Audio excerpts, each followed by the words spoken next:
Go for it, Juan. All right. 1 second, 1 second. It's preparing right now. So much for the 5, 4, 3, 2. Sorry about the countdown. Okay, we are live and people are in.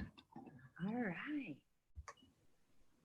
Good luck, guys. Okay, so thank you. All right, well, welcome everyone to our Cesar Chavez Town Hall meeting. We're so happy that you are attending with us here at our Zoom meeting, our Town Hall meeting. And so thank you so much for being here.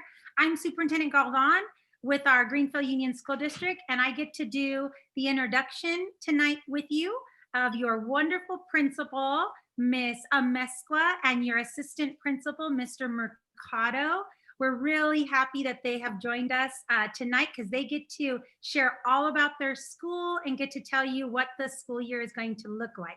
So thank you so much for everyone for being here. I also want to let you know that we have translation available. So if you speak Triqui, they are going to be directed to an interpreter that will help support them. And also, if you'd like to hear this presentation in Spanish, we have an interpreter for you that will be able to translate the whole presentation in Spanish. In addition to that, we will be live streaming this entire presentation for you. And so you'll be able to join us on Facebook. We'll push out a link and then it'll be on our school district YouTube channel. So you'll be able to follow us along there at your leisure, as well as it's going to be saved.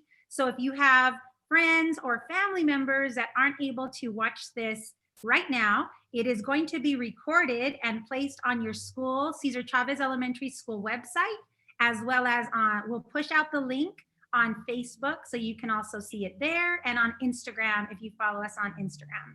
So thank you again for joining us. Again, I'm Superintendent Galvan, so proud to be the school district superintendent. And I also want to welcome on the call tonight is two of our board trustees. Board trustee Cindy Aguirre is joining us tonight, and our board trustee David Kong, who actually lives in the Cesar Chavez attendance boundary. And so we want to thank them for joining us tonight. So with that, I'll also turn it now over to your school principal, who is going to get to welcome you as well. So Principal Amezcua, it's all yours. Good evening, everybody. We're so excited to be able to be here to share some more information with you about this upcoming school year. It looks a bit different this year, but we're so excited about what we have planned for your children.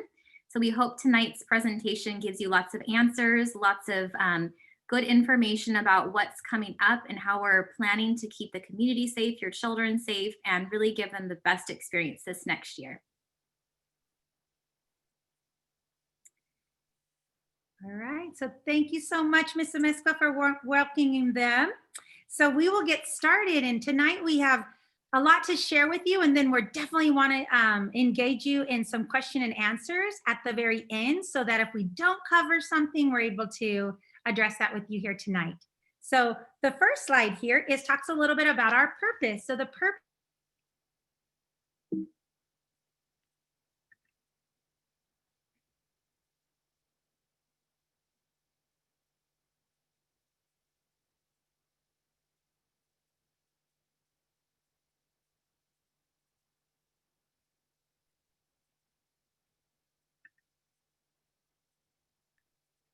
All right, sorry about that. I just got lost connection. Can you hear me now?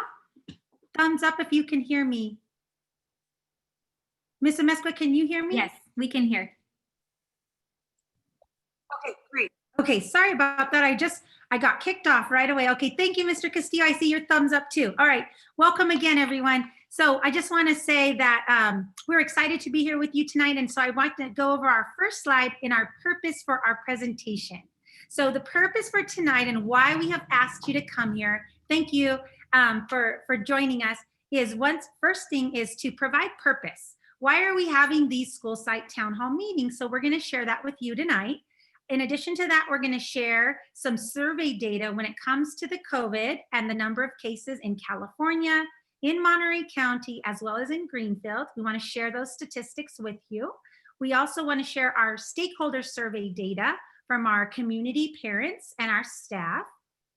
Equally important is we're going to share the details of our plan that we were able to create when we had our reopening task force meet all summer long. And those areas will be, we're going to talk about health protocols, safety measures, instructional models, family community engagement, social emotional wellness, and food and nutrition plans. And as I mentioned, as we opened up the meeting for tonight, we are going to provide an opportunity for you to have questions and answers. So as we go through the presentation today, if you could please, in the chat box, pick someone that you want to ask that question of. If you want to direct that question to your principal, Ms. Amesqua, please direct the question to Sarah Amesqua.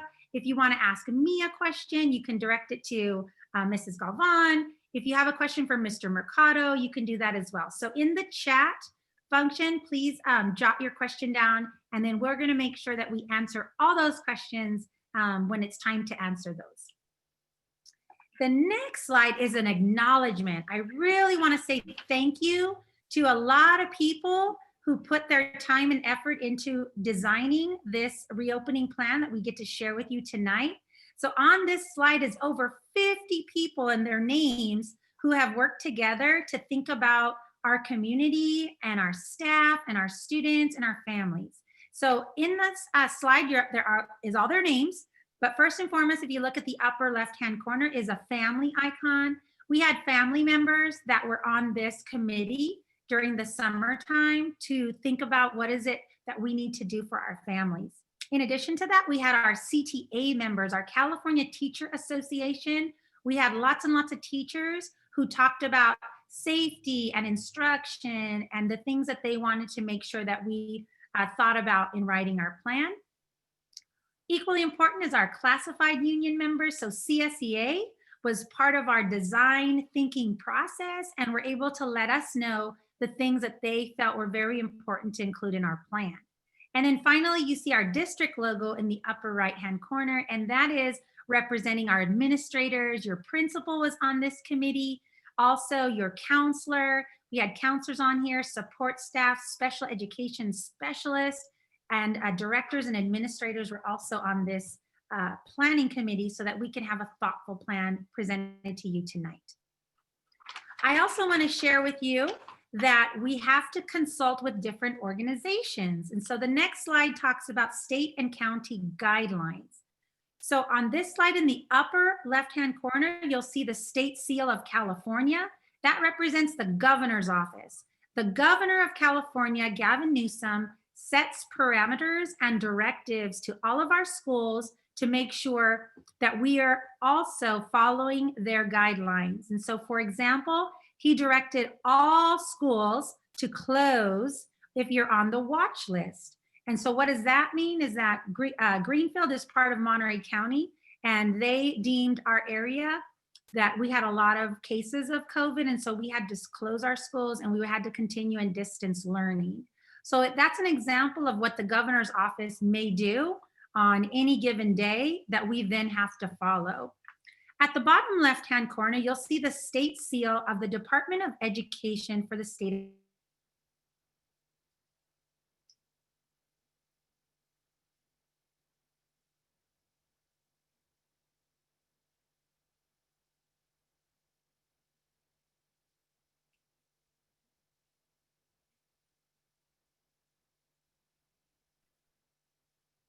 Okay, I got kicked off. Can you hear me again? I'm so sorry for that intermission.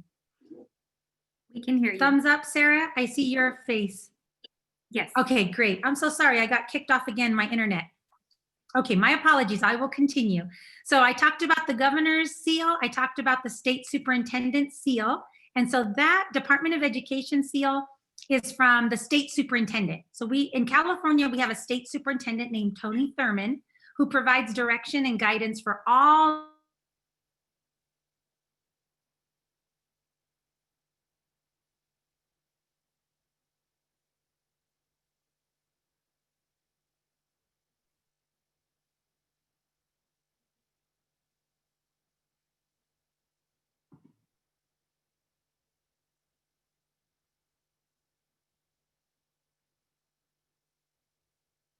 And I'm back. I got kicked off one more time. I'm so sorry.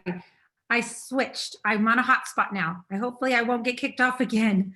Okay, so going back to the seal of Department of Education. So the Department of Education is the direction that we get from our state superintendent. And I am happy to say that I am one of 24 superintendents in Monterey County. And what we do is we have weekly meetings. Every Tuesday, all of the superintendents for all of the school districts get together and we interpret the rules and the expectations that are placed on us from the California Department of Education. So tonight's plan is going to be in guidance with those directives that came from their office. At the middle of this slide, you'll see the County Health Department for Monterey County, as well as the Center for Disease Control, CDC.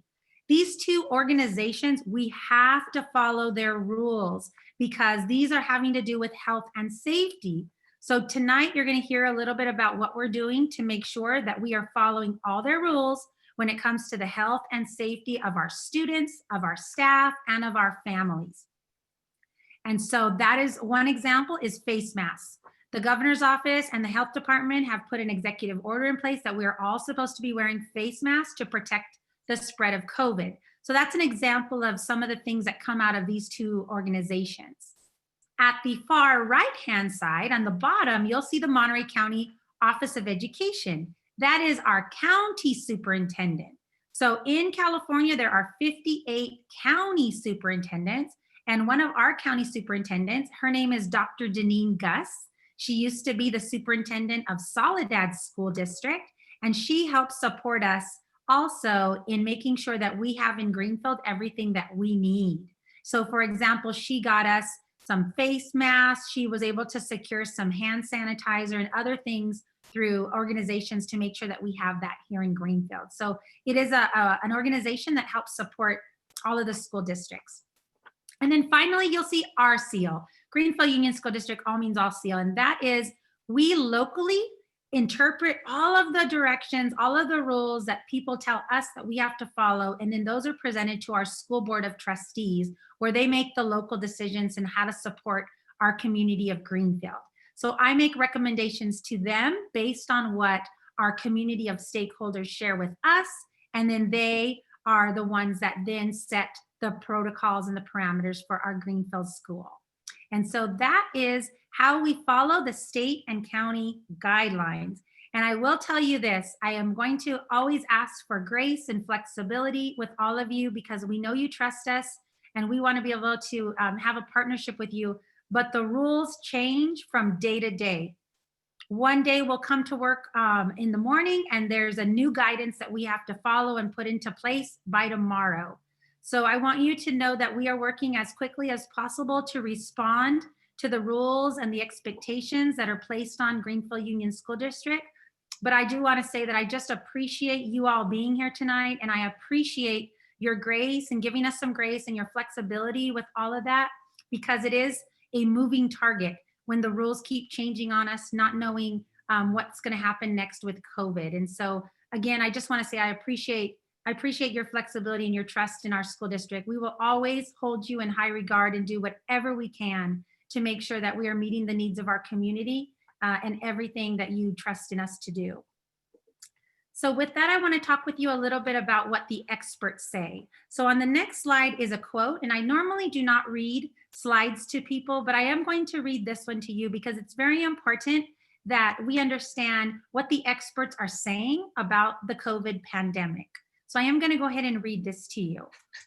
Returning to school is important for the healthy development and well-being of children, but we must pursue reopening in a way that is safe for all of our students, our staff, our teachers, and our staff. Science should drive decision-making on safely reopening our schools. Public health agencies must make recommendations based on evidence, not politics. We should leave it to the health experts to tell us when the time is best to open up our school buildings and listen to educators and administrators to shape how we do it. And this quote is from those of the pediatrics, the American Academy of Pediatrics, which are the doctors of children, and then American Federation of Teachers, the National Education Association of Teachers, as well as the School Superintendents Association for the nation. And so why do I share this slide with you is because we miss our kids. We miss you. We want our children back in front of us as fast as possible. Our teachers, they miss their kids. They want your children to be with us. We want to see you at our cafecitos, at our family trainings. And all of that is of urgent importance to us. Like we don't want to be doing this. This is not a normal time that we have to meet with you over a computer. But we also understand that we have to follow science in order to get us back in school. So the fastest way for us to be able to see you again is if we stop the spread of COVID. So the science behind that in terms of wearing a mask and following the rules and following the statistics and how they're doing will get us back to that place. But in terms of missing you and following all the rules, we are doing that so that we can safely return to our schools.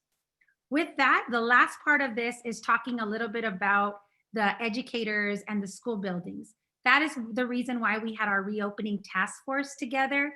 I didn't make the decisions. Ms. Amesqua didn't make the decisions all by herself. Mr. Mercado didn't all by himself. We looked at a team, and those 50 people were the ones that helped make all of the recommendations that we're bringing to you tonight.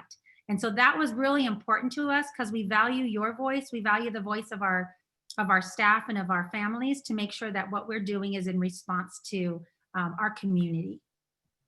So with that, I want to share some statistics with you. The next slide talks a little bit about where we are right now with the COVID cases. So in California, as of this week, there are 516,000 people who have cumulative tested positive for COVID.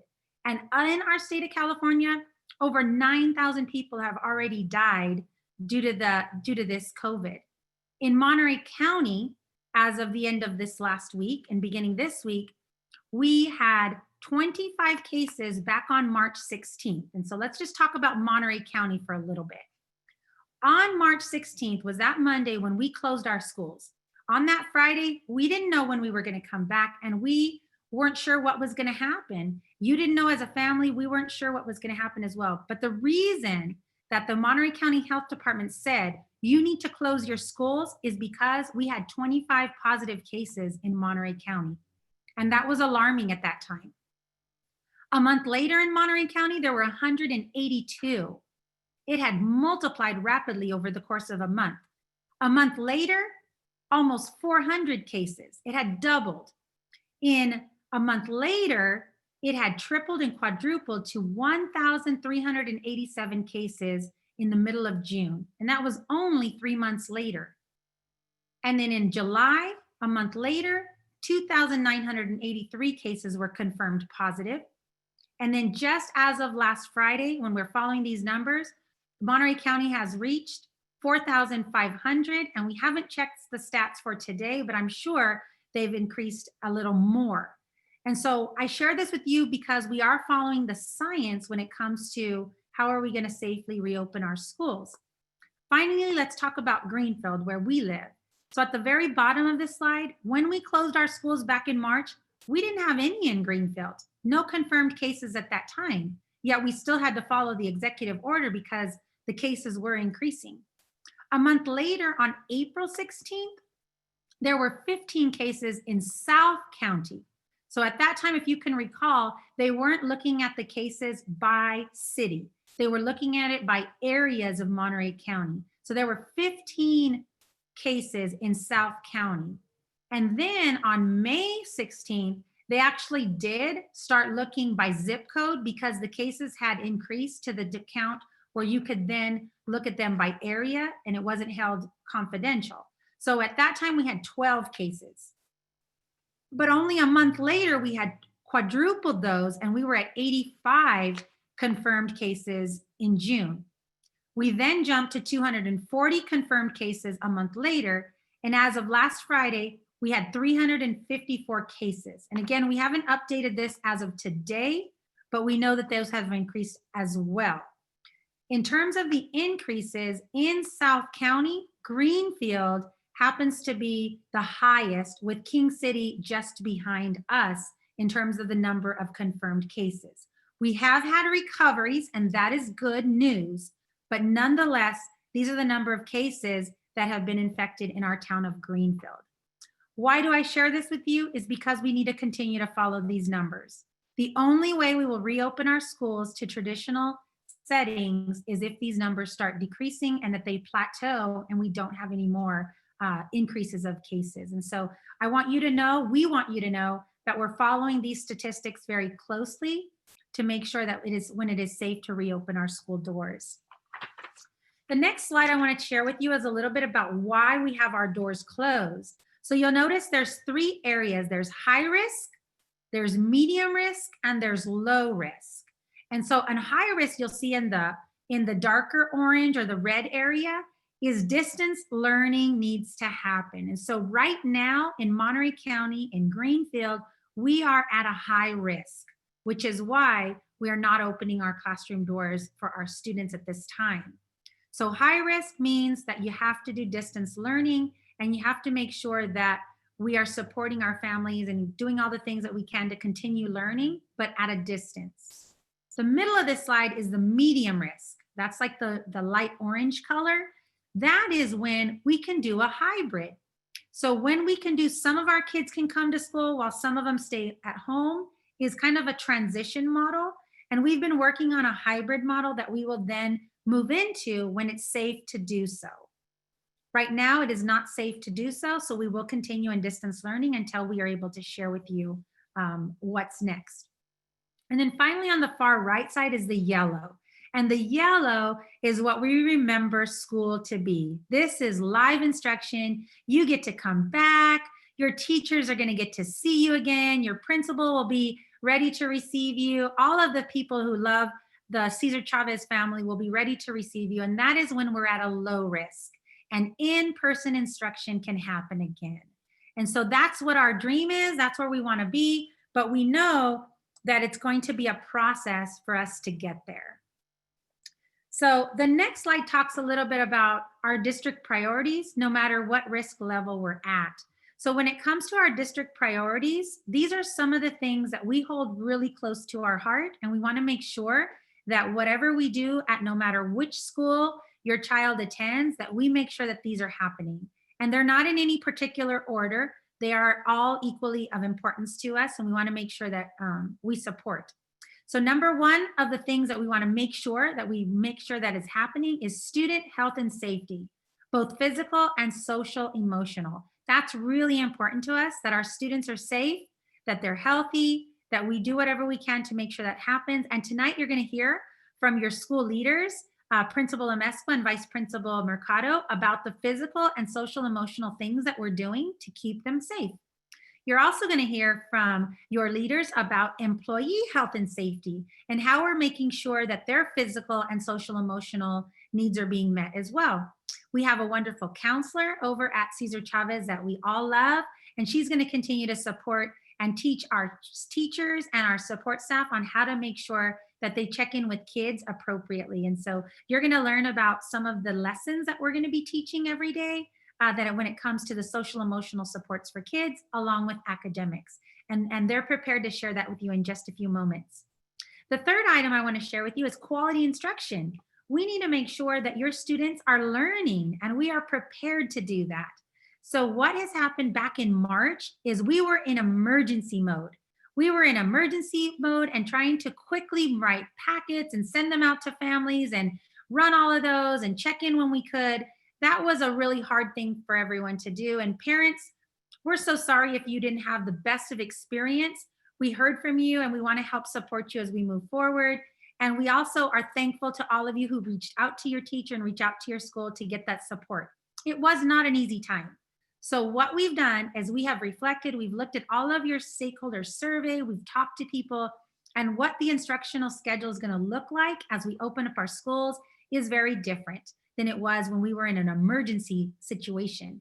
So we have learned from our mistakes, we've learned from the things that were really, really great, and we're prepared to share that with you tonight from your leaders. So quality instruction is of utmost importance, and you'll be able to see the instructional minutes and everyday instruction and what that's going to look like. The fourth item that's really important to us and is a priority is the essential functions. We want to make sure that we continue to offer grab and go meals over at Cesar Chavez so you can drive up and get the breakfast and the lunch that your children need. We also are excited to share about some family and community engagement. We have Mr. Silva, who you love there at Cesar Chavez, but he also is part of a team of members led by Mr. Amesqua here at the district office that are designing some wonderful trainings to help support you with many things that we know that you have asked questions about, from how to log in to how to get on Parent Square and other things. And so we do want to hear from you. If you have ideas about trainings that you'll need support in, please let us know. Call our office right here, call your school office and let us know, and we'll respond. We'll make sure that you get the training supports that you need. We're here to serve you. And finally, the last one is we want to be responsible with fiscal dollars. The COVID pandemic has really put a strain on every school district in our state of California and in the nation, having to buy all these extra things that we weren't thinking that we were going to have to purchase. We're doing because we know it's important to make sure that distance learning is solid and that all of our children are able to meet with their teachers every day, and then also that our families' needs are getting supported to be able to do that, as well as our staff. So we're going to be very responsible with the budget that we've been allocated to make sure that we buy the things that we need to buy to help support this whole process. And so with that, I want to talk with you a little bit about the survey data. So when it came to our survey, we asked you some questions back in June. And when we were back in June, we asked you about how did distance learning go for you? Was it enjoyable? What was any of those roadblocks that happened? So I want to share with you a little bit about what's on this slide. And again, we want you to know that this whole presentation is going to be posted on your school website. So if you want to get a copy of it later, you will absolutely be able to look at it in detail. But I will share with you a few things on this slide. So back in June, we closed our doors and we asked our kids, students, did you enjoy yourself? Was distance learning something that was enjoyable for you? Only 32% of our students that we surveyed, and it was a cross section, said it was enjoyable. So we saw that and we said, oh no, we need to make sure that we do something to make it much more enjoyable. And so on Monday and Tuesday, as well as the last couple weeks, your teachers have been engaged in some professional development through leadership, through our new teachers. And then on Monday and on Tuesday, they're going to be talking a lot more about how do we help support our students to make sure that they want to show up for class, that they don't want to miss their meeting with their teacher. That's really important to us, and we are putting some systems into place to help support that. Also, we asked our parents, we asked you several questions, but one of the questions we asked you is like, when your distance learning is happening, what's really important to you? What do you need support in? And you said internet access. 60% of the parents said, I need to make sure that I have Wi-Fi. So we have responded to that as well. We have smart buses that we're parking all over town, and we're also purchasing some individual hotspots for families that are living in areas that they may not be able to access the internet that we have available in town. So that was really important to us. And then we asked our teachers, when your students didn't show up to class, what was the problem? And 75% of our teachers said Wi-Fi. That was a problem too. So we are going to respond. We are going to immediately, when school starts next week on Wednesday, August 12th is the first day of instruction remotely. And you already have your devices for our Cesar Chavez families. So we want your child to get connected. If they don't show up and there's a problem with you connecting, your teacher is going to be calling you because they want to know who is it and why aren't you able to access it? Because we want 100% of our students connecting with their teachers on any day. And so if you are having trouble with that, we want to hear from you and we're going to resolve that problem. Okay. And then finally, the last question that we asked was, what's your preference? Do you like distance learning? Do you like where your child stays at home?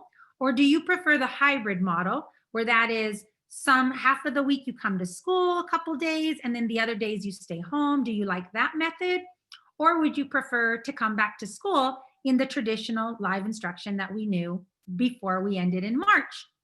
So we asked you those questions and this is what you said. 24% of the parents said they wanted to continue distance learning. So a small percentage.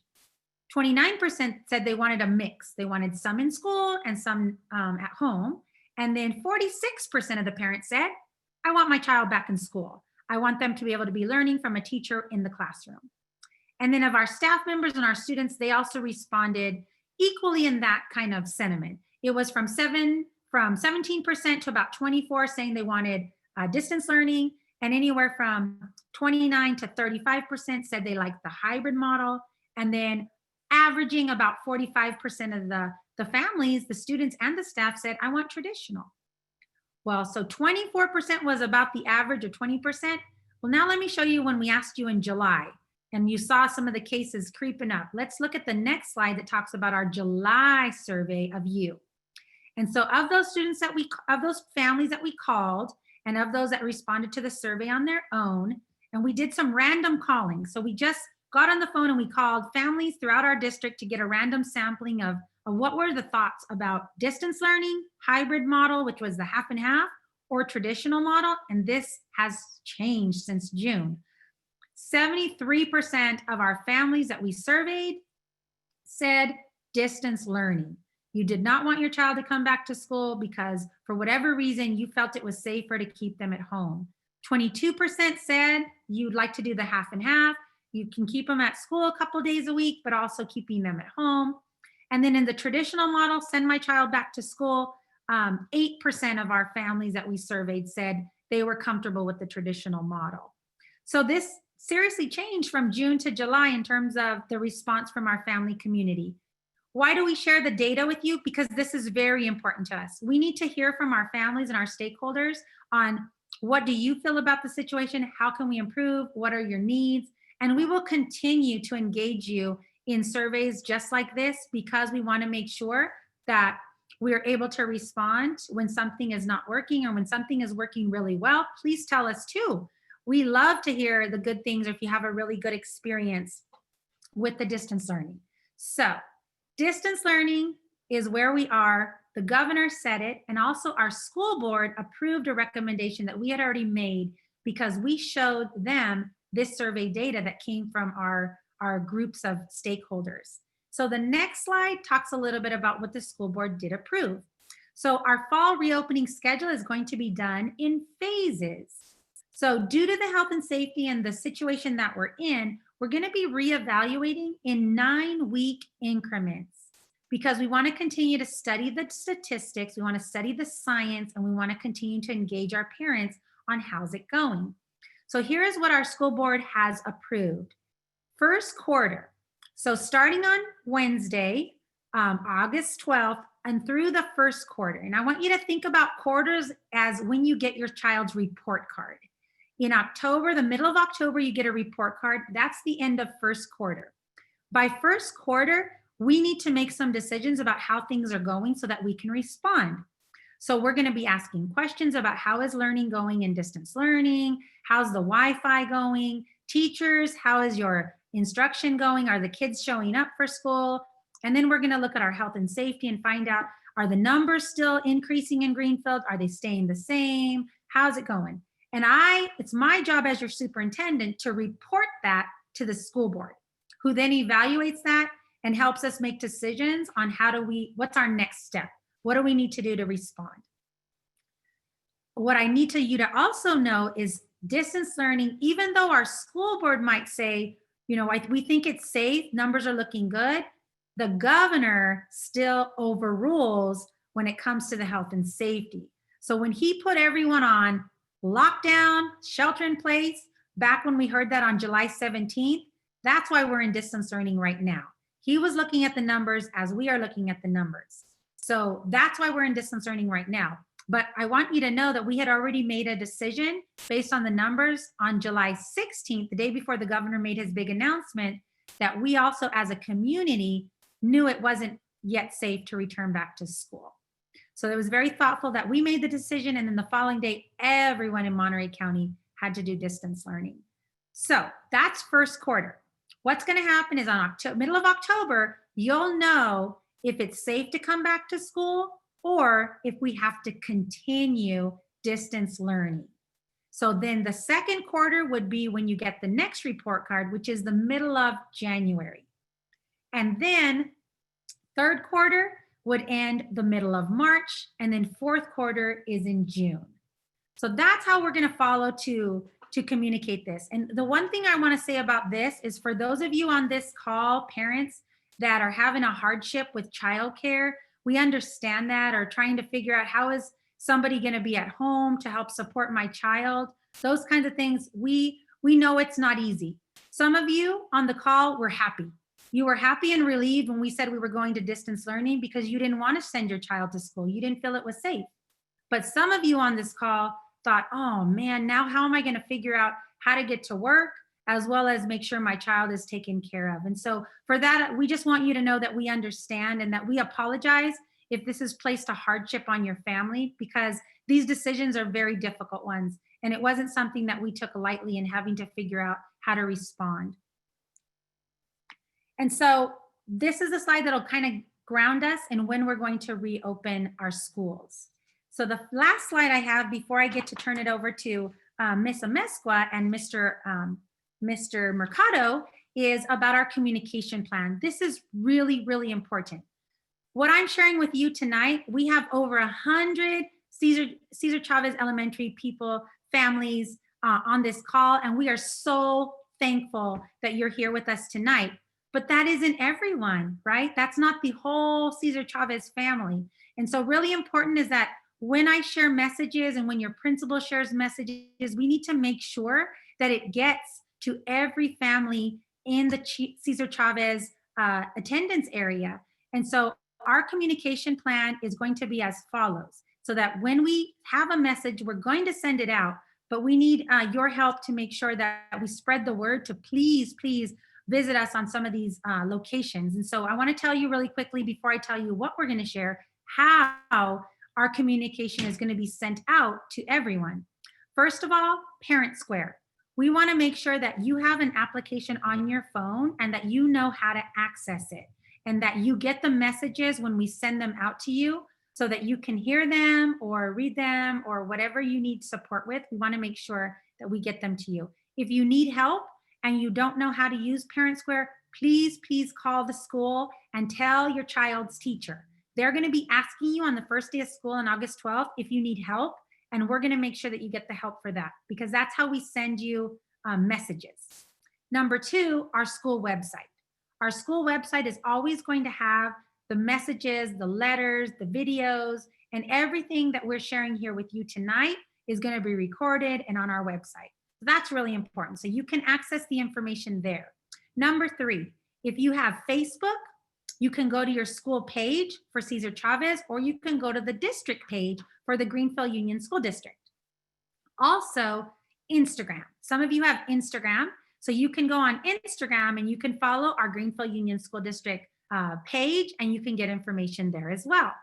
If you have Twitter, we also put out all of our communications on Twitter. And so we use Twitter, we use Instagram, we use Facebook, we use a YouTube channel. We also have a YouTube channel where we put our videos. This presentation will also be on our YouTube channel as well as on our Facebook pages. So all of those opportunities is for us to be able to get the information out to you. So what is the information that we're going to be sharing with you? Now I'd like to share that. So health and safety expectations. Whenever there's something that changes or shifts when it comes to health and safety, we're going to make sure that you know that. And so we're going to be pushing out that information on one of those platforms that I just shared with you. Number 2, if our instructional model changes and there's guidelines, we're going to make sure that we change those at a quarterly when we bring them to the school board, but we will also be sharing those with you during our communication so that you know if something changes and there's something instructionally that you need to be aware of, we'll get that to you as well. Number 3, essential functions. We'll be sharing those with you weekly as well. If there's anything that changes with our nutrition plan, or there's anything that changes with our family workshops or parent workshops, we're going to make sure that you get that information as well. So that's really important that you are able to partner with us and get that information. Number 4, we're going to share resources with you. If we know that they're going to have a new testing center, like we're lucky that Greenfield Library has a testing center. That's wonderful. I'm so happy for our community of Greenfield, but they're booked up.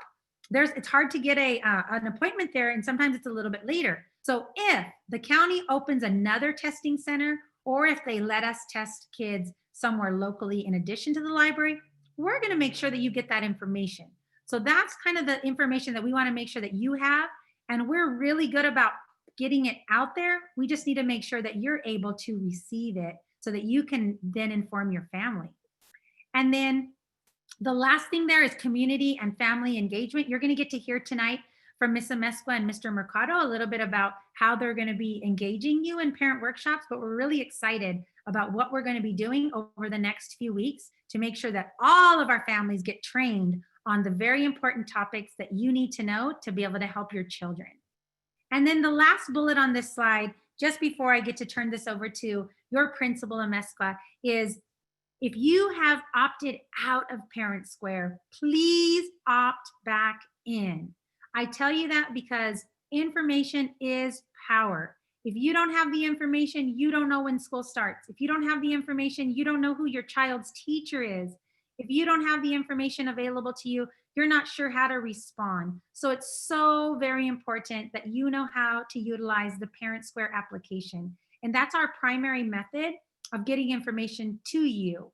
So please help us help you. So if you've opted out, please opt back in so you don't miss out on the really important information that we need to be sharing with you every day, every week. And then the last thing there I want to share with you is every Friday I will continue my communications to our town, and we'll put those on our website and on Parent Square and also on Facebook.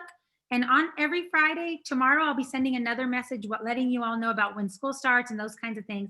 I'm going to continue to do that on those Fridays so that you get a consistent message from the district that you're able to know and be fully informed about how school is going and how we can help you as partners.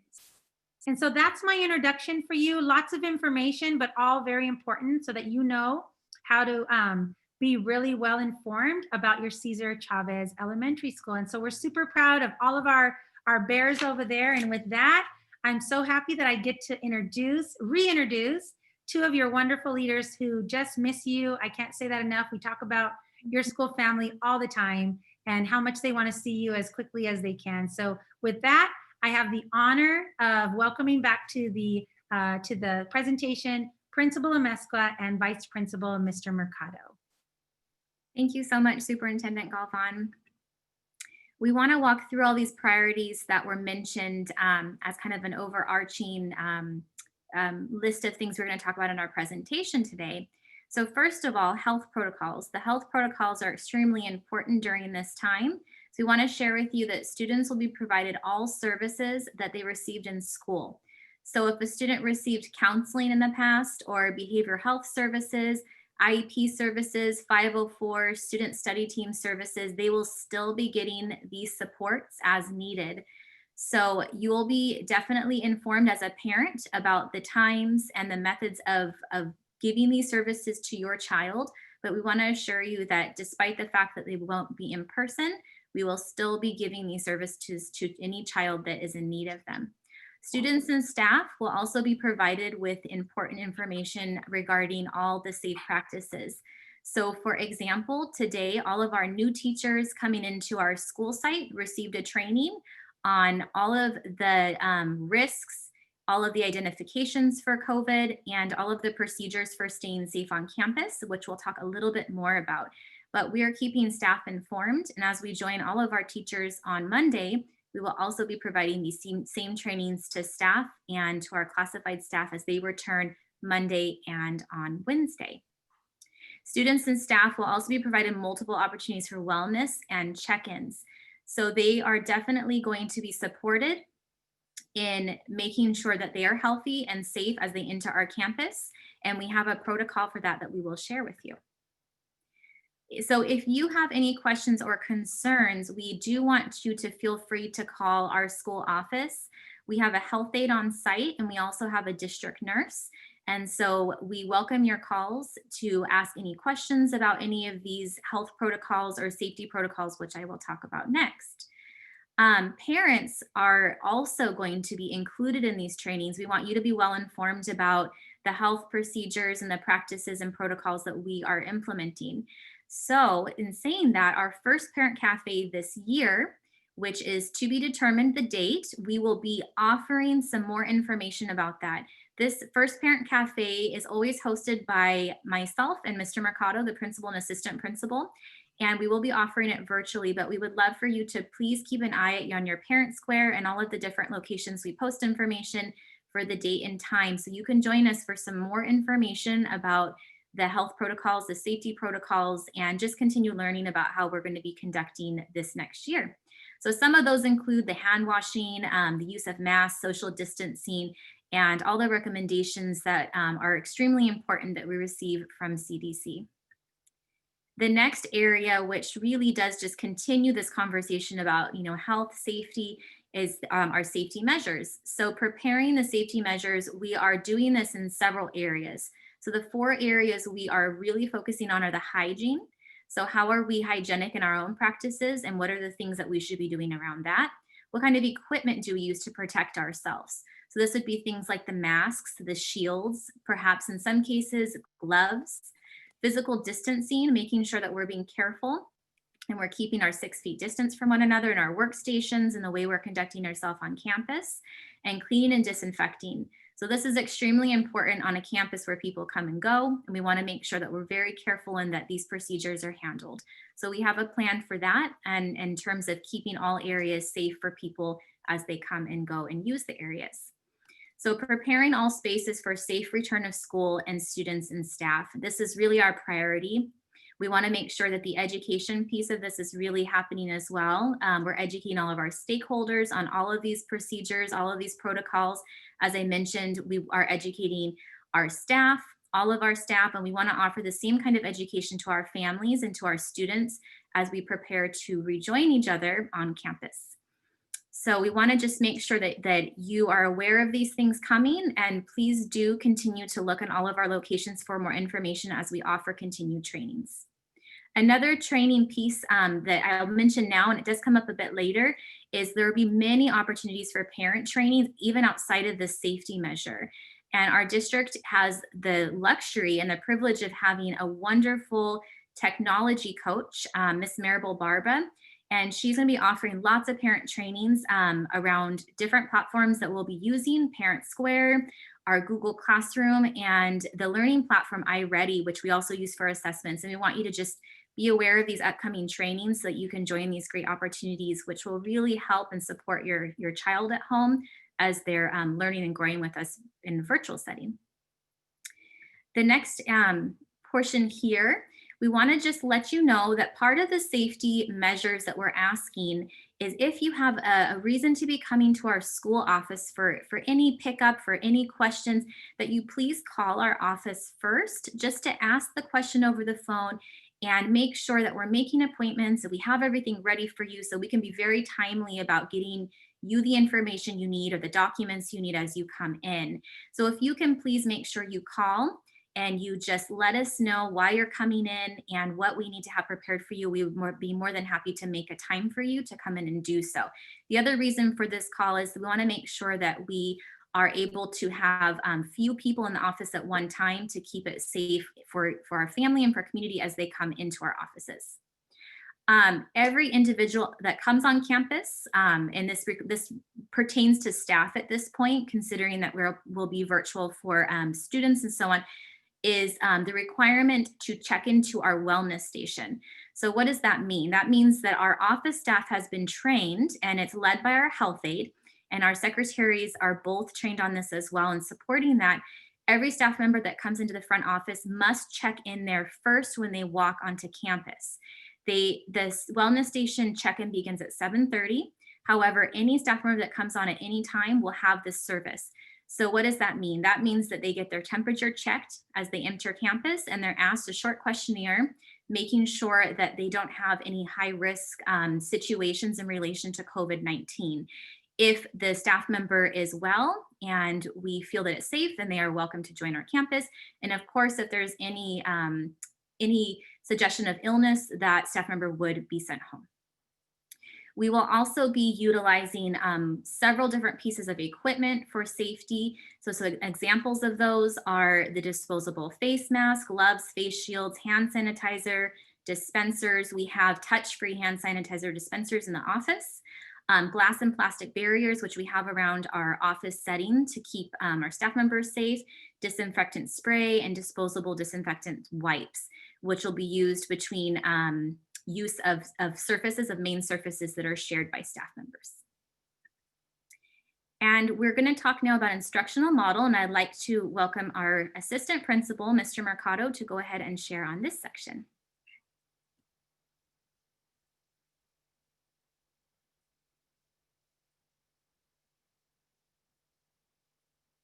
Hello, can you hear me? I think I'm having a few audio problems. Okay. So for our instructional model and distant learning, as it was mentioned before, so all of our students will be learning through video conference, and all of their assignments will be online. Students will be required to log in to their video sessions at their assigned times. You'll be getting those assigned times from the teacher very soon, as they are being placed in different cohorts. So different sessions.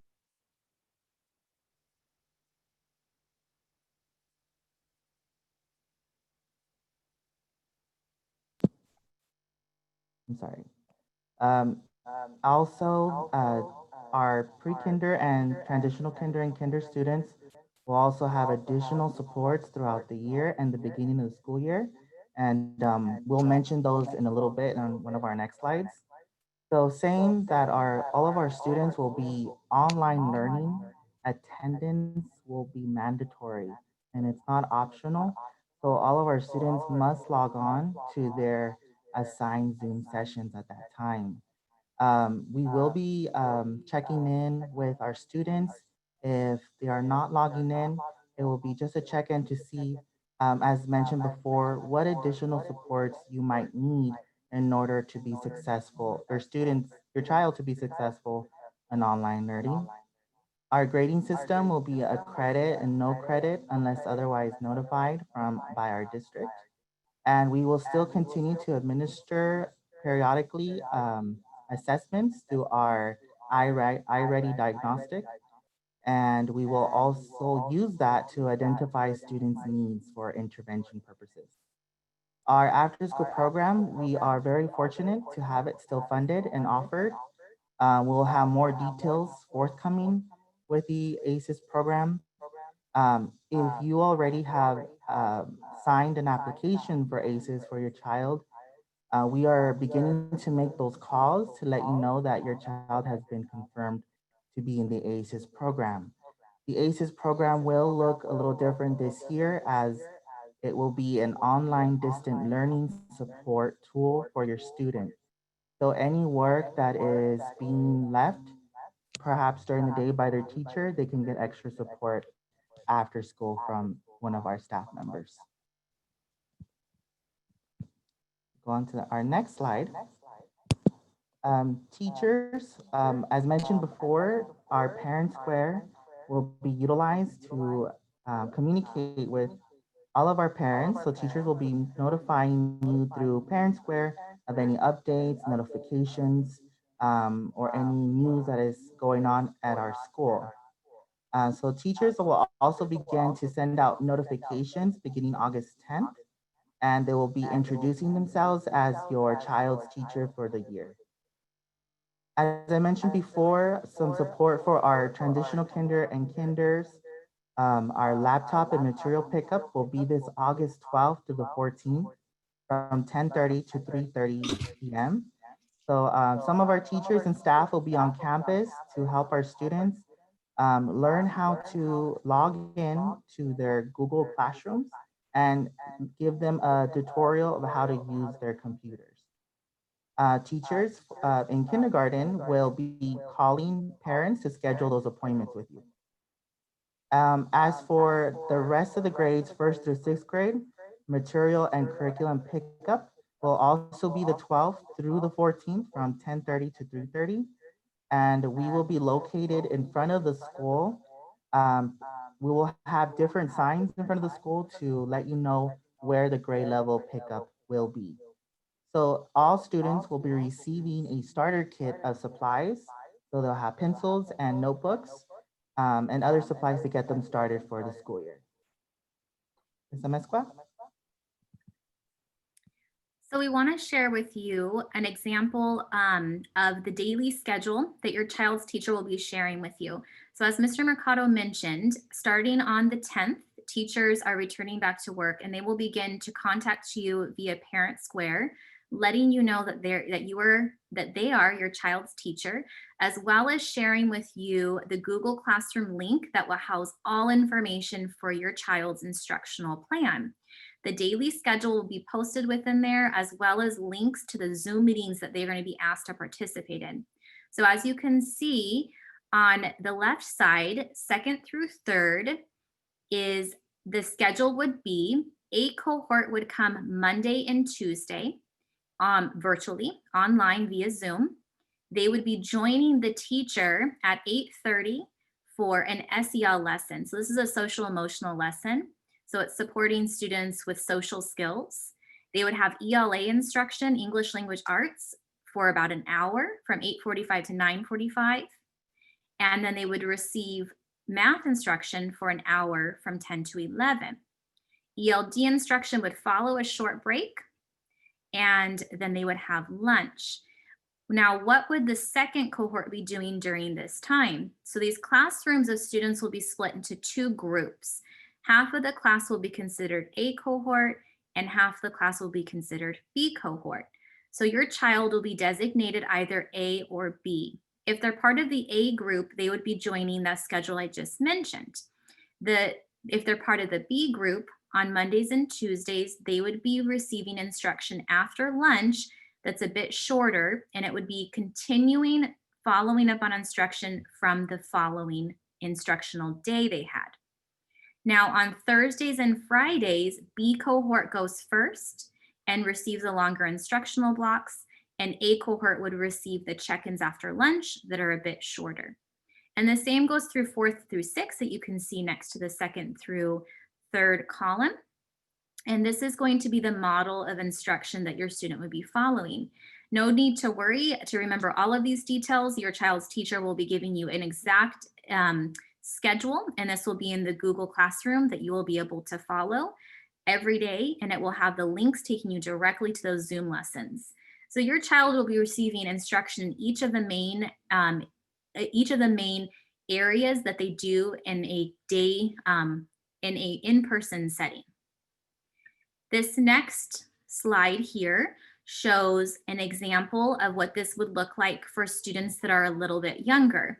Our TK students, our kinder students, and our 1st grade students would be following a model that looks a bit like this. And the reason for this is that we know our younger learners are going to be adjusting to not only school in general, but certainly to virtual learning and to the stamina or the attention span that it takes to be able to sit in front of a computer to learn. So on Monday and Tuesdays, they would be participating in ELA for about half an hour, math for about half an hour, and then the 2nd cohort would receive check-in the afternoon to make sure that we are still every day seeing all of our students and making sure we're following up on the lessons that we've taught. Wednesdays would be a day that we'd be able to provide science to all students, and as well as intervention to students that need extra support. And we'd be breaking students into separate groups and giving that tailored intervention to them by the need they have based on how they're doing in their learning. Our next slide is about family engagement. Mr. Mercado? Yes.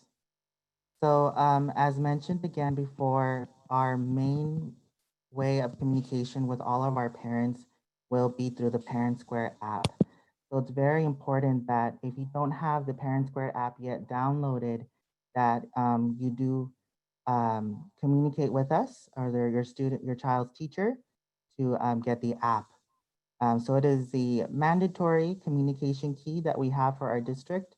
And we post also a lot of our announcements on our social media, our Facebook page, Twitter, YouTube, our district website, and our Google Hangout. And we also will be sending out our weekly bulletins through Parent Square, and all of the news that is happening in our school, any updates, we'll also be sending those through our Parent Square app. We also will be making quite a bit of phone calls to you. So if you notice, Sometimes your teachers will be calling to communicate with you regarding your child. It may be that they need to speak to you about some work going on, or they're not logging into their Zoom sessions. So please be aware that our teachers will be engaging with you through phone calls when necessary. We also have, we also want to reassure all of our parents that, we will do what we can to get the most up-to-date information regarding our current situation. And we will also have, as we're doing now, our community orientation virtually. We will also have other meetings virtually to invite all our parents. We will also provide professional development opportunities for parents through virtual learning platforms. So please stay tuned because a lot of those professional developments for our parents will be coming up pretty soon. Um, for our students at our school, we really do want to continue our virtual recognition ceremonies that will be held every quarter, recognizing our students for any achievements that that they receive. So we will also be inviting you via Zoom to attend those recognition ceremonies. Usually those are the assemblies that we have at our school, and our students receive really neat certificates and awards. And we'll be having those virtually this time. Our plan is also to have virtual back to school nights. This will be a great opportunity for you to join in your child's Zoom sessions with their teacher, and their teacher will be giving a really cool, neat presentation on what your child is learning in the class virtually. And this will also be a great opportunity to communicate with the teacher on any different news or just any questions that you may have for teachers as well. So again, all of our communication will be sent through these online platforms. So please, again, if you are still not on Parent Square, just communicate with us. We'll be happy to help you. And either you can call the office and make an appointment, or let your child's teacher know again. So and also look for any news updates again on our website and our Facebook and Twitter page, as we are constantly updating those as well. Back to you, Ms. Amezcua. Oh, I'm sorry. This is my slide too. Our social emotional wellness. So we know that this is a really tough time for a lot of our students in our community. So we really want to offer our students some activities, some ways of communicating what they're feeling. So we have our, again, counseling services available for your child to receive. We will continue the 504 IEP plans. So you'll be getting messages if your child's in a 504 IEP, you're getting messages when those meetings will take place. We will be, again, doing our SSTs as we usually do, and this time again, virtually. Um, and we will continue our Theme Spirit Weeks that we began at the end of last school year. And those were awesome because we saw a lot of our students participate in different themes that we had virtually, and students got to send in pictures, and we were able to post those on our online platforms. We will also continue our PBIS reward systems. We want to honor our students for any achievements that they do really deserve academically, and maybe something that they did that I want to be acknowledged for. We will continue our check-ins to support behavior and attendance. Me and Ms. Amezcua will be working really hard to support you in any needs that you have for your child. And we can also continue our drop-in services, counseling sessions again, and also begin what we would want to begin at our school site with the restorative justice circles. So that's have always been very successful with students, and having an opportunity to discuss how to resolve issues or conflicts. For families, we want to continue to really reach out to outside resources or resources that we may have here at our school for mental health, drug prevention, referral processes to mental health services, and understanding the new format of education. And for our staff, we have access to employment assistance programs and schedule mental health activities twice per month. So those are just a few services that we are making available for not just our staff, but also our families and students. And it's very important, especially during this time, that we take time to really um, uh, uh, aid our social emotional wellness. So again, as I mentioned, Ms. Cruz, who's our awesome and amazing counselor on campus, will continue to hold group and individual counseling as needed. So that means that she will be dropping into some of our student Zoom sessions to do activities, whole class, and also make appointments with individual students who are who are in need of the counseling services. Every day, teachers will start their day with an SEL activity or social emotional learning lesson. And a lot of those have already been designed by our amazing counselors here at our district. And they've created an awesome website that our teachers can access with amazing lessons to have activities daily for social emotional learning. And again, we will continue to hold IEPs, SSTs, and 504s as needed throughout the school year. So if your student is in an IEP or an SST or 504, please anticipate getting invitations to attend a meeting for those.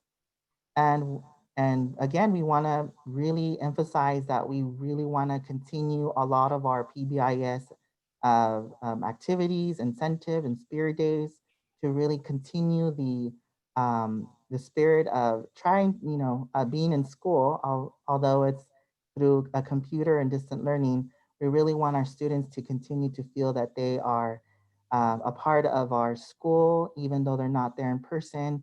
But we really want to try the best that we can to make them feel that they are part of the school through virtual learning. And next, we will talk about food and nutrition, and then I will pass that back to Ms. Amezcua. Thank you. So food and nutrition is an important important priority we also have to continue for all of our students. So as mentioned before, we will still have our grab and go breakfast, lunch, and the difference will be that it will be daily. So daily we will have breakfast and lunch distribution. It will be from 8 to 10 a.m. We wanted to accommodate the little bit earlier schedule for students to be able to come and get it so they can still join their Zoom sessions on time. The bags will still be the same. It'll have breakfast and lunch together daily for you to take home. And it'll take place right in front of our cafeteria. We'll have the setup station out there as we have in the past during our closure since March. We'll have our tent out there, and it will be a drive-through service, meaning you can just pull your car right through the front, stay in your vehicle, and we will bring the lunches and breakfast sack to you. The hot meals will be distributed with at-home heating instructions. So if anything in that bag needs to be heated and eaten hot, it will have those instructions inside of it for you. And we want to assure you that all of our sanitation is completely planned and our staff is trained really well, and there's sanitation of all those preparation services as we go through their daily preparation of these meals. And our next page here has a list of some resources and links that we want to share. Mr. Mercado? Yes, so some of the information that we just shared with you today, you can find on these links. Again, this PowerPoint will be shared on our website. So you can go to our website and have access to all of these really really neat resources for you to read upon, any updates regarding the the COVID-19 situation. It is up to date, and all of the reopening school guidance information will also be on there. And much of the information that we shared with you today regarding the different platforms that we're going to be supporting our students in our district will also be found here in our website. So whenever you have time, we encourage parents to please visit our website and look through these resources and look through the links. They can be very beneficial for specific information and any needs that you may have. And I want to say, a big thank you to our superintendent, Galvan, for keeping our community and our schools and our staff so updated as things change. As she mentioned earlier, things change by the minute, and you have to stay very well informed to be able to keep the community and the staff informed. So thank you to Superintendent Galvan for keeping us so well informed and keeping all of these links up to date, all the information. Our website is a wonderful place to go to find a lot of these resources, like Mr. Mercado mentioned as well. And it's really a perfect place that we have things that are constantly updated there. So our next slide here is just a recap of our purpose. As stated at the beginning of our presentation, we wanted to provide the purpose for our school town hall meeting, provide staff and community the data and survey results, which really guided this plan and led us to the information that we've shared with you today. We shared a thoughtful plan for our safe returning to school. We wanted to describe our health protocols, safety measures, instructional models, our family and community engagement, social emotional wellness, food and nutrition plans. So we hope that we were able to share a lot of valuable information with you today and answer lots of those questions. And now at this point, we want to provide an opportunity for questions and some answers that we hope we can give you today on anything that perhaps we haven't covered yet in our presentation. So we now want to open it up to any questions of you community members and parents and people on our call with us together. So if you have any questions for us, if you can please type those questions into the chat box, we will be answering those questions live for you right now. So I'm going to open up my chat box now. I know I had one question already in there. So the question came from a parent: why haven't we received enrollment packets yet? So we typically would be, for any student that is a returning student, these are re-enrollment packets. Your student's already enrolled. So this is a re-enrollment packet, meaning that you are just giving us updated information. We typically, we would send those with students as they return to school physically on day one to have those pieces filled out by you and returned to school by the end of the week. We don't have the opportunity this year to do that. So what we're doing instead for students who are returning, we are going to be giving those packets on the 12th, the 13th, and the 14th when you come to school to pick up your child's resources and curriculum. So you'll be receiving a parent square, and we will have a flyer that we're going to post on all of our social media and our website. So you'll have access to all of that for the exact dates, times, but it will be the 12th, the 13th, and the 14th from 10:30 to 3:30 as shared previously. And our school campus will have lots of space and kind of designations of grade levels and locations, so you can see those signs as you enter. And as you go, you'll receive the curriculum, the resources that I mentioned, and this packet as well. And then we will be sending out a following message for the next week for the times and location where you can bring those completed packets back. So that will be our process for students that are returning students. Any new student, we had typically new students, the majority of them come in from our kinder program as an entering student, and we have since added TK this year on our campus. So we have TK and kinder students that are the majority of our new students. Those students had registration while we were still open at the closure of last year. So we gave parents messages to invite them to come and to get those packets and then to return them. So we've been working diligently on that. And for the most part, we are nearly done with all of those packets. And if you have not yet completed one, please do call our front office right away, and we can direct you on how to get that completed. If you have a student who is brand new in 1st through 6th grade, I would like to direct you to our district office. And our district office will be handling new student registrations for 1st through 6th grade. And I hope that answers that question. Next question I see here: will the teachers be online with the students all day on Zoom from 8:30 to 2? So the schedule that we shared previously shows the time periods that they'll be online with the students. So they will have approximately an hour for ELA, an hour for math, and 30 minutes for ELD. And then there'll be a science block on Wednesdays. For the younger students, we're looking at about half an hour of Zoom sessions. So the teachers will be online for those sessions the entire time with those students, and we'll be teaching the lessons. There are some built-in breaks and some lunch breaks in there as well. And so the students will not be on the Zoom continuously from 8:30 to 2. They will be in blocks, and those schedules will be given to you by your teacher. Starting on the 10th, they'll be sending that information and greeting you to their classroom, letting you know their name, and giving you all the information to get those details of exact times and links to get into that.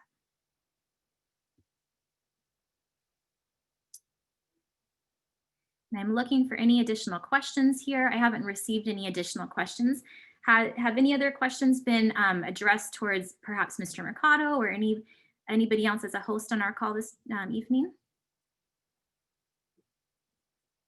I have not received any questions yet to my inbox. Okay. Mr. Mercado. I just received another one. Okay. Are siblings going to be on the same cohort? That's a great question. So the cohort model is absolutely going to keep siblings on the same cohort.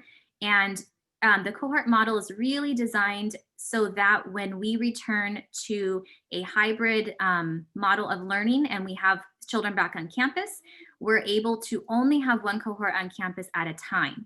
This would include siblings or any children that live in the same household, in order to make sure that we can isolate any kind of illness that might occur, and that we are ensuring that students are not spreading any kind of illness to other groups of students. So this is the best way, if somebody were to be ill, that we will be able to track that. So siblings will receive the same cohort designation. We're also working very hard to make sure that we're looking at Vista's schedule, at our middle school schedule, to grab the siblings from their rosters and match the cohort they're assigned to the same cohort that our elementary students are assigned to. So we're doing our best to make that happen. The cohorts will be shared with you as well by the teachers. Next question is, will they have a separate schedule for Wednesday through Friday? So the schedule would be Monday and Tuesday will look the same for your Zoom sessions for your child. Wednesday's a little different. It's our Wonder Wednesday, so we focus on science and intervention.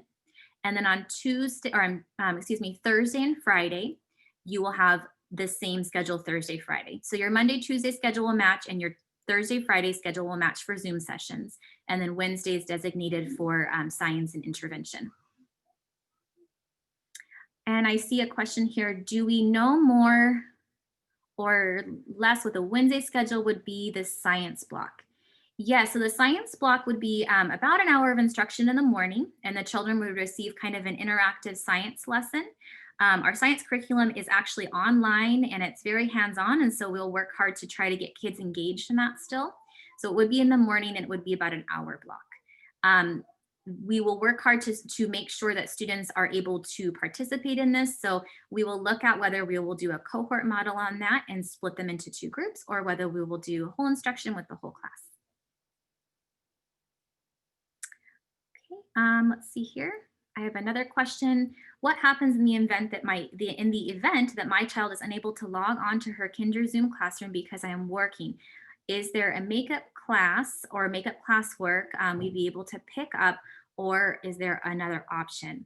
So we will absolutely work with each parent and family on a case-by-case basis to try to solve that problem for you. The instruction will be happening according to the schedule that we will be sharing with you, and the schedule we shared with you today. So we won't be able to completely duplicate the Zoom sessions that we're offering during the day from our teachers for your child. But if that's a challenge for your family, we would love to talk to you personally and try to work that problem out and look at some solutions to be able to get learning accessible to your child. So I would encourage you, as soon as your teacher introduces themselves starting on Monday, to get in direct contact with your child's teacher and discuss that schedule and what would work best for you. Question is, my daughter's computer camera was not working last year. Is there a way I can replace it this year? Absolutely. So if you have equipment that is damaged or if for some reason isn't working, we want to definitely fix that for you right away. Our wonderful technician, Michael Silva, is going to be holding office hours during the week to be able to set appointments with parents and with students that have any issues. So we want to make sure that you have technology from our school that is working for you. So if that's the case, again, as soon as you can either contact our school office, even starting as early as tomorrow, or if you want to let your child's teacher know on Monday, I have an issue with the computer, we'll set an appointment for you and we will try to get that remedied right away. Can students have one-on-one with teachers if needed? So we will absolutely be offering intervention to students. So that will look different for every child based on their needs. So we absolutely want to get to know the need of your child and make sure that we are giving them the most appropriate intervention. And oftentimes that is a small group setting. And again, depending on their needs, it kind of has a little bit of variation. So on the Wednesdays, we do have that intervention block built in. Oftentimes those groups are about 4 to 5 students, and those 4 to 5 students will have a couple requirements. They have like needs, and they'll work well together in a small group. And so we really do try to design that to make the best of that time and to really meet this child's need. So we would love to hear more from you, and your child's teacher would be the best person to chat with first about that, letting them know what are those concerns you have right off the bat that you feel need to be addressed. When do we know who our kids' teacher will be this year? So we will be contacting you via Parent Square. Each teacher will be contacting you starting Monday. Our teachers come back Monday, and they'll be sending out Parent Square messages to each and every one of you, greeting you and letting you know they are your child's teacher for the year and giving you that information to be able to access their instructional plan, their schedule, and all the information you need to have. We will also be posting those schedules on our office window as we do every year. Even though we're not going to be there physically, we still do that every year. And so we will be putting those in the window for you Friday afternoon, so tomorrow afternoon, so you can take your time kind of going through and looking at that over the weekend. And then Monday, you'll be getting that message.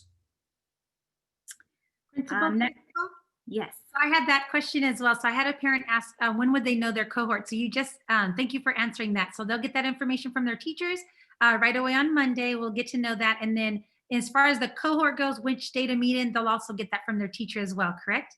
Yes, absolutely.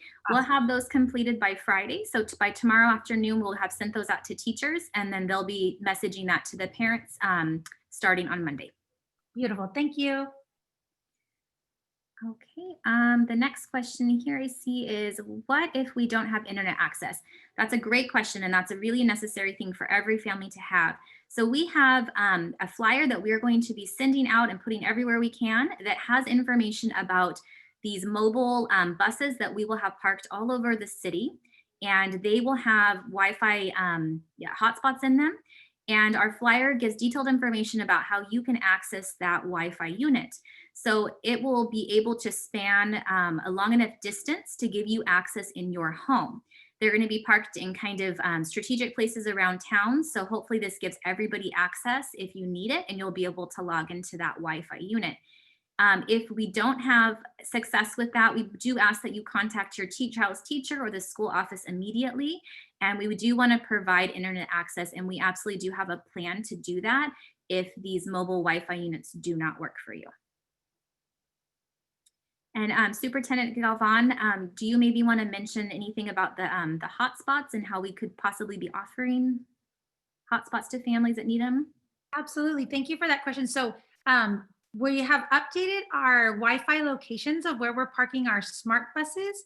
And so we have an information that is going to come out to you very, very soon that'll show where those smart buses will be parked throughout the district. So there'll be several that are parked within the Cesar Chavez Elementary School zones. So there might be one parked outside your school or very close to you that you can be able to reach with the device. We are also going to be asking our teachers in their very first days of instruction to ask all of their parents, how are they doing with Wi-Fi? Are they able to access it? Is it spotty? Is it intermittent? Is it kind of being a little bit complicated for them? And if that's the case, then what we're doing is we're putting in a large order to buy additional hotspots for families who are having a tough time accessing it and getting kicked off. So we want you to let your teacher know if that is a problem for you and that the Wi-Fi is preventing you from accessing the learning, because we are purchasing those individual hotspots. And I also want to just recognize all of our administrative team members, especially Mr. Mesqua and Mr. Nieto and the IT support team that have been looking at addresses, as well as our school offices, secretaries and folks that are looking at school homes by address to find out how many students come from this home so that we can help support and not have a duplicated count. So we're doing a lot of different things to narrow where people live in which area so that we can provide the best solution to Wi-Fi, whether it's parking a bus there or the individual hotspot, and then finding out the information from you. If you already have your existing, we want to know that as well. So all of those things we're working swiftly to do, but we can't do it now. We have to wait until you're able to tell us what your situation is so that then we can respond. So the hotspots will be something that we will provide if it is preventing you from accessing the student learning every day. And so keep the information flowing to your teacher and let them know so that they're going to be then reporting to Ms. Amesco and Mr. Mercado so that then we have some real data to respond to. And then I have a real quick question here. Will the Wi-Fi spots be available only during school hours? And so we can set the hours and the boundaries for the hotspots so that we're able to utilize them to do this service. We want to use them to provide instruction to our kids. So we will have them every morning on so that they can access their teacher, and we'll close them off at a certain time in the afternoon. And we were going to expand it not just to when the school hours are over, because we know you'll have assignments to do. And so you have to log in and also do the assignments when the teacher is not teaching you and it's asynchronous time. So we will keep it open and we'll talk to our teachers about that, because we don't want you to get locked out and then 5 o'clock when mom gets home from work, you're trying to help your child with their homework. So we want to do that. The only thing that we are going to have some boundaries in terms of when we shut it down, because we just don't want anyone using our devices in the community and maybe, getting on sites that they're not supposed to be getting on if they're trying to ping on our Wi-Fi towers and things like that. So we have to maintain some security measures, but we will be flexible to make sure that you can help your children with their homework when it's time to do that. And in addition to that, we want our parents to use the Chromebooks. So when we have parent trainings in the morning or in the evening, we definitely need to have those on, because we want to make sure that you're able to use your child's device to be able to connect with the parent training. So the devices that we've been providing to you are not only for your children, but they're also for our parents. So we'll be thoughtful about when we have those on and when we turn them off. And please let us know also if there's a roadblock to that. If we shut it off too early and there was something going on, let us know, let your teacher know, call the office, and then we'll work with you. We'll figure out a way to make sure that the Wi-Fi is secure, but also you're being able to connect with us. So thank you for that question. Let me see, I might have another question in here. Oh, just a response. Perfect. They liked that answer, and we like you for asking your questions too. So thank you. I have another question here. Will we get an education expectation so we can support our kids in helping them learn? For example, which books they'll be using for math? Absolutely. Absolutely, you will be. And so the teachers will be communicating all of those pieces to you. You'll be receiving the math curriculum as well as the ELA readers. We call them the close readers, the little paper books. A lot of you parents have probably seen the children bring home with the main selection that they read from. So you'll be receiving those as part of your resources on the 12th, 13th, and 14th. And then teachers will absolutely launch right into that first Zoom session. They'll be talking about what those expectations are. So if you are a parent who has the luxury of being home and joining that first Zoom session, I would encourage you to, so you can hear a little bit about that, and you could even ask some questions of your child's teacher.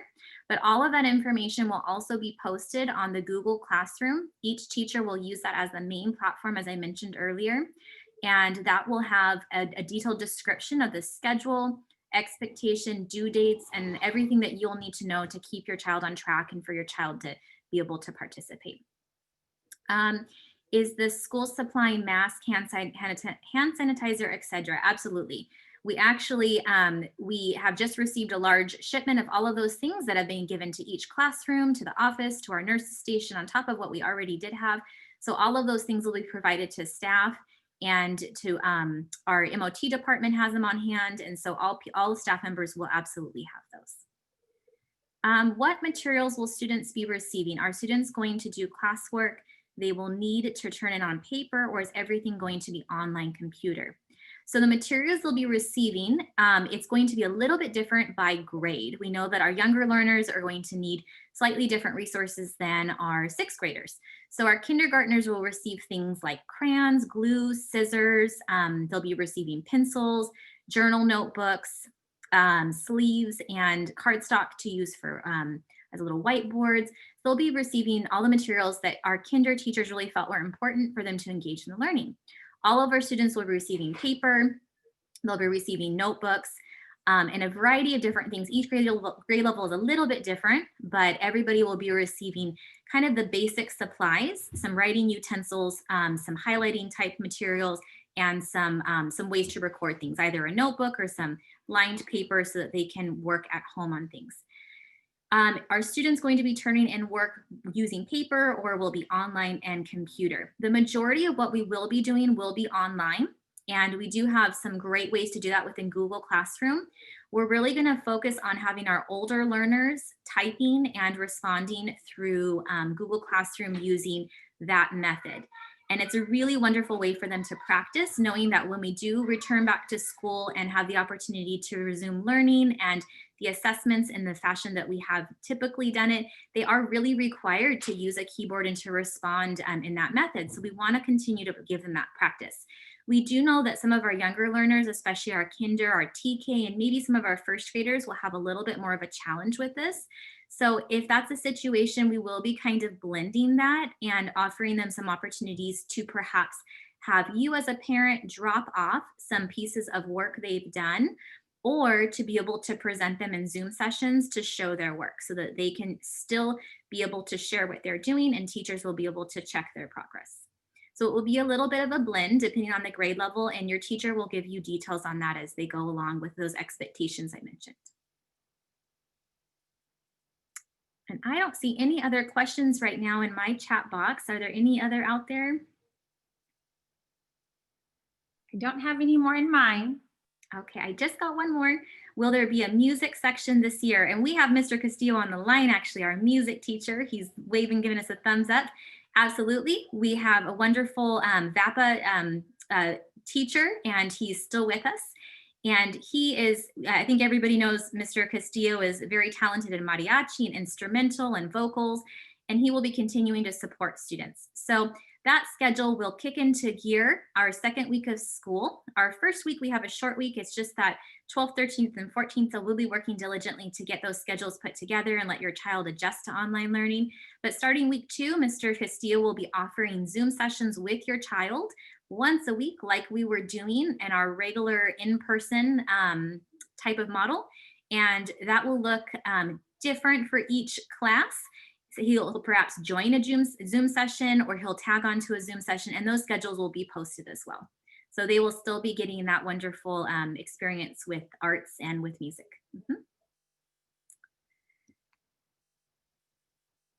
All right, I think I'll just give a little pause here and let any more questions come in. That was the last one I received. Mr. Mercado, do you have any questions coming through? I do. I have one question. It's in Spanish. It says, ¿cómo tendrán la tarea y si tenían será escrito o por la computadora? So the question is, how will they turn in their work and any homework they have, whether it's written or through the computer? And so most of their work, again, will probably be done online and be turning in their homework through the Google Classroom method. So anything that any assignments that the student might have is mostly is going to be turned in through the Google Classroom.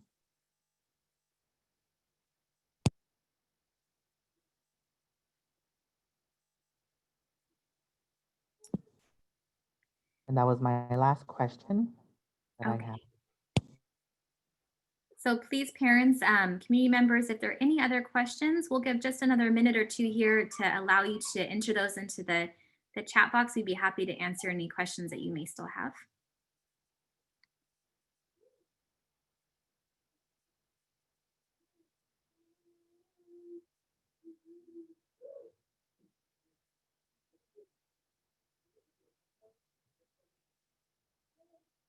Okay, I have one, Principal. So mine says, are the teachers going to call the kindergarteners to make an appointment to pick up their laptop, or are we going to go on the days you said at that designated time? So Mom is asking, how do I know when to go and pick up my kindergartner's device? Good question. So the teachers will be starting to make those phone calls. We actually just had a meeting with that team. They're a wonderful team. They haven't even started work yet. They start Monday, but we had a meeting today with them and they're super excited about it. They're going to be calling you starting Monday and inviting you to come for appointments on the 12th, 13th, and 14th. And so it will be by appointment. And the reason we must do appointments is we want to make sure that our students and our parents coming are safe and we don't have too many people clustered and waiting. Those appointments are going to be about 20 minutes long and they're going to consist of 2 parts. You're going to be able to check out your child's device, but not just check it out. The second part will be a training on it. We want to make sure that we're able to spend some time with you to show you how to turn it on, how to log in, how to find all these things we're talking about, how to get into Google Classroom, to use Zoom to get into the lessons with the teachers, and so on. So we want to make sure that you leave with the utmost of confidence in using this device at home and your child as well. In saying that, we really do ask for your flexibility and support and making sure that your child is able to come to one of these 3 days. If the appointment doesn't work for you on the 12th, you also have the opportunity of the 13th and 14th. So we're going to do our best to match a time on those 3 days that works really well for your family. But we would really please ask of you to be able to make that a big priority, to come with your child, to designate and really give those 20 minutes to learning about this platform, these platforms, and about the device. And the adult that comes, we're really hoping that on top of coming, that you'd be able to have the adult that really is able to support that child, be there with them to learn with the child.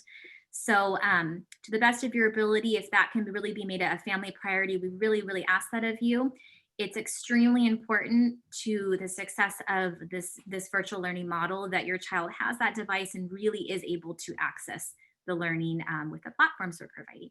So you should be expecting a call starting Monday, if not a little bit sooner. Some of our teachers were so wonderful and they're going to start making those calls tomorrow already, but we're going to get that schedule put together shortly. Oh, I have a question here. PE classes. Yes, we do have a PE teacher and we are working with him. And we met with him today, actually, again, to talk about that schedule. And those lessons, those PE classes will begin on the second week as well, just like VAPA.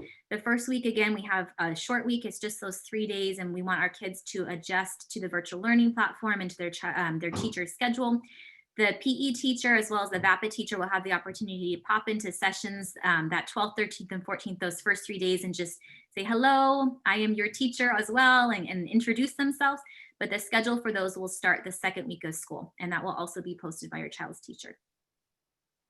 Would it be okay if a sibling went on one of those meetings if the parent can't make it?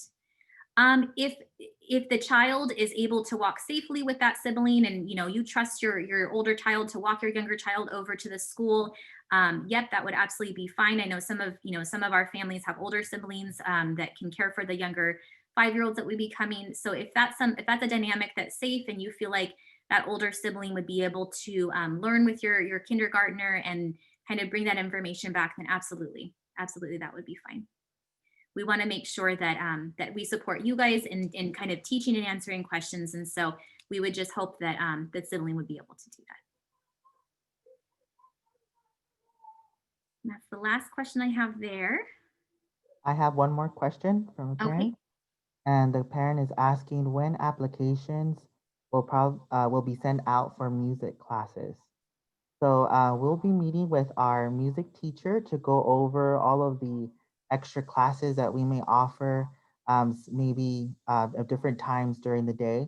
But all of our students, again, will be receiving music during the day at scheduled time. So there won't be any type of application needed for your student to attend a music class with Mr. Castillo.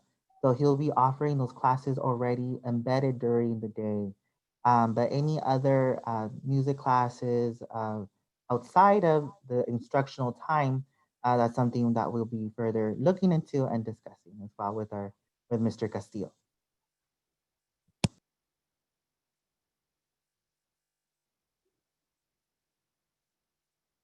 All right. Well, we'll give it just a minute here. If any other questions come in, any last thoughts anybody has?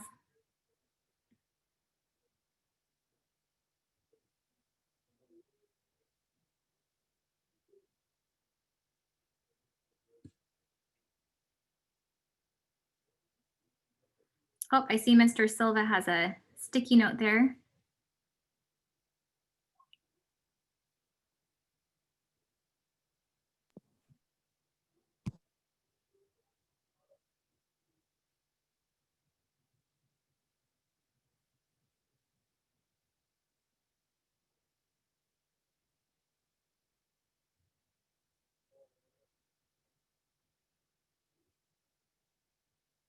Okay, I think our tricky translator needs to be ready for the next meeting for Oak Avenue.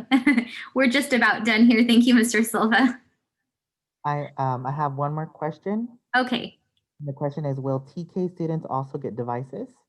And that is a yes, TK will also get devices on those days of distribution on the 12, 13, and 14. So again, our TK teacher will be making those calls to set up an appointment for you to come and pick up their device. yes. All right. Well, I think that's the last question we're having come in here. So we will go ahead and close our meeting tonight. I want to thank everybody so much for joining. I'm absolutely thrilled to see the number of participants we had. We had well over 100 people join us tonight to listen to the information. And I'm just so excited that we have so much support from our parents in our community. So thank you for joining us. I hope we were able to share lots of information that was valuable to you tonight and answer questions that were burning questions I'm sure you've had, and I hope that was able to give clarity to you as well. Please do know that if you have any questions that come up even after this presentation, please call our front office. Your child's teacher will be able to answer and communicate with you. Starting Monday, they'll be reaching out. So please do continue to reach out to us as well and let us know if there's any ways we can support you. We're very happy to do that. So on behalf of Mr. Mercado and I, thank you so much. And I will hand it back over to Superintendent Galvan. All right. So thank you so much again, Principal Mescua, Assistant Principal Mercado, to our Board of Trustees who are on the line with us, Trustee Kong, Trustee Aguirre, and to all the wonderful parents and teachers. We had so many teachers on tonight's call as well who just miss you all so much. And thank you to our team from all of the different departments, district-wide, our administrators who are on the call tonight that wanted to make sure we were available to you to help support you. And so with that, I'm going to close off because we are going to start another meeting with Oak Avenue Elementary School. We're going to start their community meeting right at 7 o'clock, and I get to lead that with them. But if you can, I saw some kids popping on the cameras a little bit. Can you show us your little faces so we can wave goodbye to you? We miss you. Your principal can't wait to see you. Your vice principal, your teachers, give them a wave. We love you, we miss you, and we can't wait to see you. You stay safe and listen to your parents, okay? They're doing the best they can to keep you learning. So we miss you, and we're gonna see you again soon as we get past all this, okay? All right, besitos y abrazos. Hasta luego. Bye, Thank you everyone. all. Bye, guys. Thank you so much.